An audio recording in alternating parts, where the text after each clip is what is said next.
تمہاری بیوی تمہارا لباس ہے۔ سب سے قریب شادی کے بعد قریب ترین رشتہ لفظ لباس بتا رہا ہے بیوی ہے، قریب ترین رشتہ بیوی ہے، اور جو قریب ترین ہوتا ہے وہ پہلے ہوتا ہے، اس کا حق پہلے آ جاتا ہے، قریب ہو گیا۔ اور کل میں نے کہا تھا کہ لباس اور میرے درمیان کوئی چیز حائل نہیں ہے۔ اس سے میں نے وہ ایک حدیث کو اس کے ساتھ جوڑا تھا جو آپ نے حضرت فاطمہ رضی اللہ تعالیٰ عنہ سے فرمایا تھا کہ جسے میں پسند کروں اسے تو پسند نہیں کری، تو چپ کر کے واپس چلی گئیں اور اپنی اور بیگمات رسول سے فرمایا کہ بھائی آپ جانو اور آپ کا مسئلہ، میں اب اس میں نہیں پڑتی۔ تو یہ رشتہ سب سے قریب ہو جاتا ہے، اس سے قریب اور کوئی رشتہ نہیں ہے۔ جب یہ سب سے زیادہ قریب ہے تو اس کے حقوق بھی سب سے پہلے ہوں گے، اس کا حق بھی سب سے پہلے ہوگا، اس کا خیال بھی سب سے پہلے ہوگا۔ ہمارا جوائنٹ فیملی سسٹم ہے، میں کوئی بچیوں کو ساس سسر کے خلاف نہیں بھڑکا رہا، جو سسرال میں زیادتی ہو رہی ہے میں اس کے ازالہ کی کوشش کر رہا ہوں۔ آنے والی بچی اپنے ماں باپ کو چھوڑ کر آئی ہے، اب وہ اپنے خامند کے ماں باپ کو اپنا ماں باپ بنا لے تو اس کی سعادت ہے، اور بچے کے ماں باپ نے اپنی بیٹیوں کو آگے روانہ کر دیا ہے، وہ اس آنے والی بہو کو اپنی بیٹی بنا لیں تو کتنا خوبصورت ہو جائے گا یہ نظام۔ لیکن تربیت بھی نہیں ہے اور سیرت بھی سامنے نہیں ہے۔ مجھے حدیث یاد آ گئی، میرے نبی نے فرمایا یہ جو میرے انصار مدینہ ہیں، سنو بڑی عجیب حدیث ہے، یہ جو میرے انصار مدینہ ہیں یہ اتنے اچھے ہیں، ان کے گھر کسی کی بیٹی جب شادی ہو کے آتی ہے تو اسے یہ احساس ہی نہیں ہوتا میں سسرال میں ہوں یا ماں باپ کے پاس ہوں۔ یہ میں چاہتا ہوں، یہ میری تشریح میں کوئی کمی زیادتی ہو جاتی ہوگی، کوئی سائڈ زیادہ بیان ہو جاتی ہے، کوئی کم ہو جاتی ہے، لیکن میں یہ چاہتا ہوں۔ یہ حدیث مجھے اللہ نے ابھی یاد دلوائی ہے، حیات الصحابہ میں ہے، جلد اول میں ہے، کہ آپ نے فرمایا کہ یہ جو میرے انصار، میں دوبارہ کہہ رہا ہوں، یہ جو میرے انصار مدینہ ہیں یہ اتنے قابل تعریف ہیں کہ ان کے گھر جب کسی کی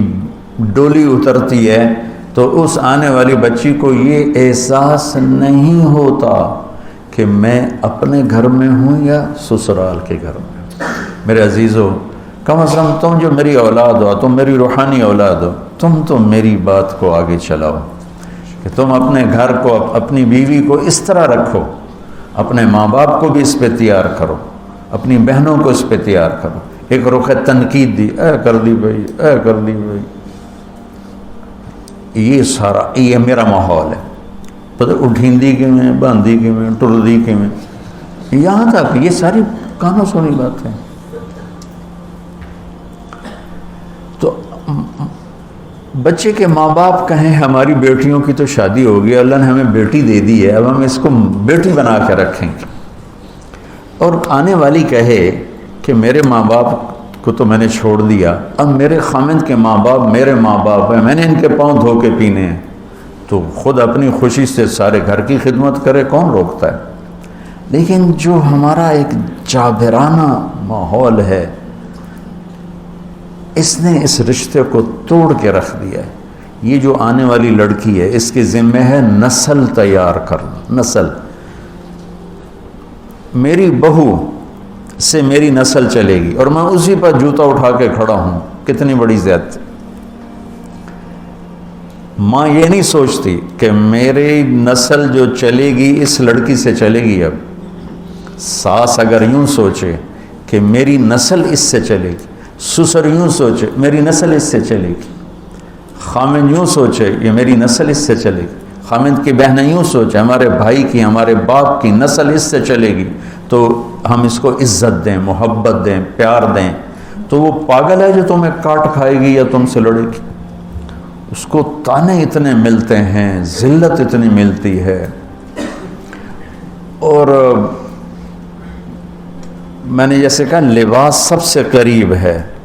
تو اس کے بعد بیوی کا حق سب سے پہلے آ جاتا ہے۔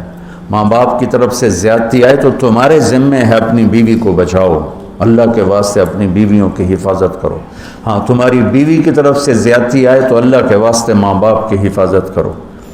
تو اس کا مطلب یہ نہیں کہ تم ڈنڈا اٹھا لو، اپنے اخلاق ایسے بناؤ، سپرنگ بن جاؤ، سپرنگ جو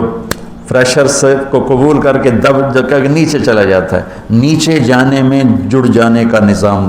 چھپا ہوا ہے کہ جھک جاؤ، ماں باپ ناراض ہو ان کے پاؤں پکڑ لو، بیوی ناراض ہو اس کے پاؤں پکڑ لو، ذلت میں عزت چھپی ہوئی ہے ساری